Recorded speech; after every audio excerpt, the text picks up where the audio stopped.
नमस्कार दोस्तों, मैं श्वेता झा। आप सब कैसे हो? उम्मीद करती हूँ आप सब अच्छे होंगे, खुश होंगे, स्वस्थ होंगे, क्योंकि आप सबको मेरे वीडियो को सुनकर कमेंट्स तो देनी है। आज का जो मेरा वीडियो है बहुत ही अहम है कि बेटी बचाओ बेटी पढ़ाओ। जी हाँ, तो मैं बहुत गर्व महसूस करती हूँ कि मैं भी एक बेटी हूँ और मैं बेटी बचाओ बेटी पढ़ाओ का आज वीडियो बना रही हूँ। जिस पंक्ति के रचनाकार हैं राम रतन यादव जी, उनको मैं तहे दिल से नमस्कार करती हूँ, सम्मानित करती हूँ कि उन्होंने इतने अच्छे अच्छे शब्दों से बेटी को सराहा है, सम्मानित किया है। और कवियों के महाकवि कुमार विश्वास साहब के सुर पर आधारित मैं ये वीडियो बनाने जा रही हूँ, तो सुनिएगा जरूर, क्योंकि गलतियां बहुत होंगी और आप माफी जरूर दीजिएगा। मेरे वीडियो पर एक बेटी का ऐलान है, ये जरूर सुनिएगा आप, कि मैं भी बेटों की तरह जीने का हक मांगती हूँ, कि मैं भी बेटों की तरह जीने का हक मांगती हूँ। इसको गद्दारी का ऐलान न समझा जाए कि अब तो बेटे भी हो जाते हैं घर से रुखसत, सिर्फ बेटी को ही मेहमान न माना जाए, सिर्फ बेटी को ही मेहमान न माना जाए।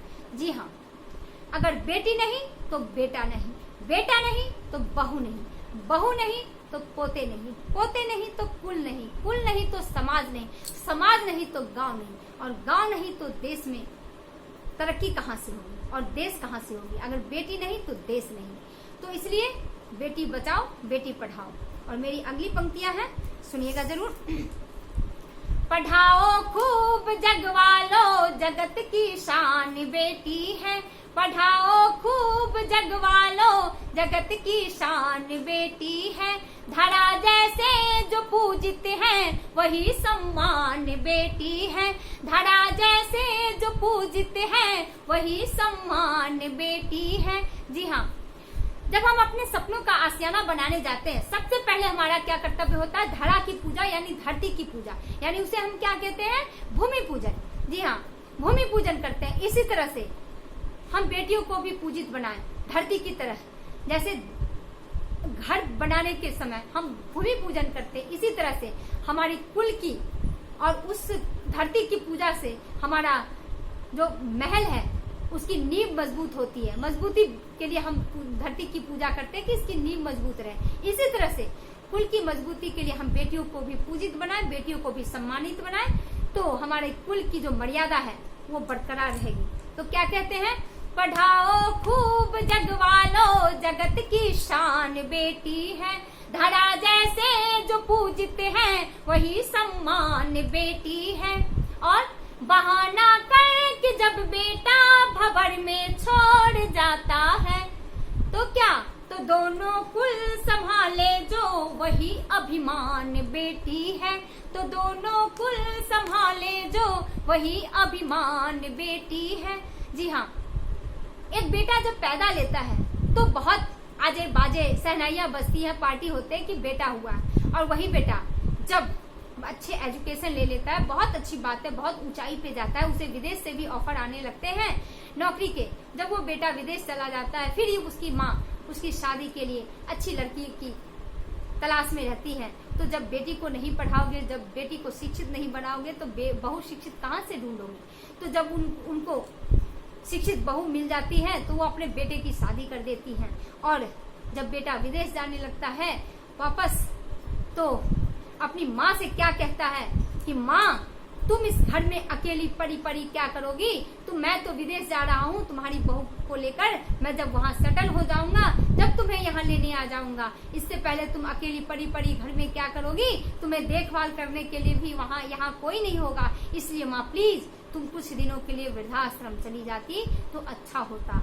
माँ खुशी पूर्वक अपने बेटे के कहे पर वृद्धाश्रम जाने को तैयार हो जाती है। क्यों? क्योंकि मेरा बेटा विदेश से आएगा, फिर मुझे लेकर जाएगा। वो आस पड़ोस सब जगह ढिंढोरे पीट आती है कि मेरा बेटा विदेश जा रहा है, मुझे भी विदेश लेकर जाएगा।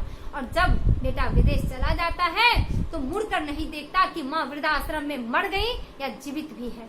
माँ कैलेंडर में तारीख पे तारीख, तारीख पे तारीख लिखती रहती है कि आज मेरा बेटा आएगा, कल मेरा बेटा आएगा, परसों मेरा बेटा आएगा, पर वो बेटा माँ को देखने मुड़कर तक नहीं आता। तो क्या कहते हैं कि बहाना करके जब बेटा भंवर में छोड़ जाता है तो दोनों कुल संभाले जो वही अभिमान बेटी है, तो दोनों कुल संभाले जो वही अभिमान बेटी है। पढ़ाओ खूब जगवालो जगत की शान बेटी है। जी हाँ, मेरी अगली पंक्ति जिसमें कि बेटी को शक्ति का रूप दिया गया है, तो क्या कहते हैं, मिटाने जगे से असुरों को वो शक्ति रूप लेती है, मिटाने जगे से असुरों को वो शक्ति रूप लेती है। हो संकट देश पे अपने सदा प्राणों को देती है, हो संकट देश पे अपने सदा प्राणों को देती है। जी हाँ, देवताओं के जमाने से ये होता आया है कि जब देवताओं के ऊपर महिषासुर मर्दनी ने प्रहार किया था, जब भी हमारी दुर्गा रूपी बेटी ने शक्ति का रूप धारण कर और उस महिषासुर मर्दनी का विनाश किया था, संहार किया था और इन देवताओं का उसको सम्मान दिलवाया था। तो क्या कहते हैं, मिटाने जगे से असुरों को वो शक्ति रूप लेती है, हो संकट देश पे अपने सदा प्राणों को देती है। और क्या, उड़ाने भर गगन सारा वो देखो घूम आती है, उड़ाने भर गगन सारा वो देखो घूम आती है, वछिंद्री पाल बन करके गगन को चूम लेती है। जी हाँ दोस्तों, बेटियों को पहले दहलीज सिखलाई जाती थी कि बेटी इस दहलीज को पार नहीं करना, और बेटियों को 3 साल जब पैदा लेती थी उसके दूध के दांत भी नहीं टूटते थे, तब 3 साल 5 साल 11 साल 9 साल की बेटियों को ब्याह किया जाता था 40 साल 50 साल के बुढ़ों से। और जब बेटी उस वक्त बेटी मिट्टी के खिलौने से मिट्टी के खिलौनों से गुड्डे गुड़ियों से वो खेलती थी, उसे यह नहीं पता होता था कि दूल्हा भी कोई चीज है, शादी शब्द भी कोई चीज होती है। जब बेटी युवावस्था में आती है, जब बेटी शादी के योग्य होती है, जब तक उसका दूल्हा मर जाता था बूढ़ा होकर, और वो बेटी बाल विधवा की जिंदगी संघर्ष से व्यतीत कर वो भी बहुत कष्ट रूपी जिंदगी व्यतीत करती थी इस नियम कानून के तहत।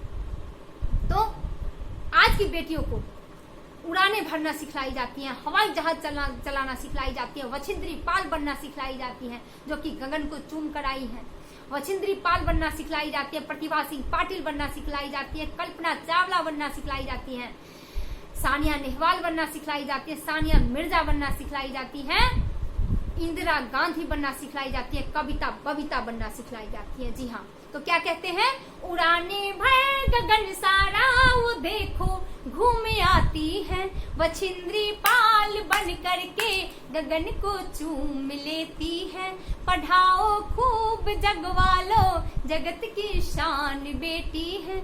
अगली पंक्तियां जो हमारी है वो बेटी को शहद रूप कहा गया है, माला रूपी धागा कहा गया है। जी हाँ, सुनिएगा, संबंधों को निभाने में बहुत बेजोड़ होती है, संबंधों को निभाने में बहुत बेजोड़ होती है, बहुत ही दिव्य देवी है जगत की दिव्य बेटी है, बहुत ही दिव्य बेटी है जगत की दिव्य देवी है, बहुत अनमोल होती है बहुत बेजोड़ होती है।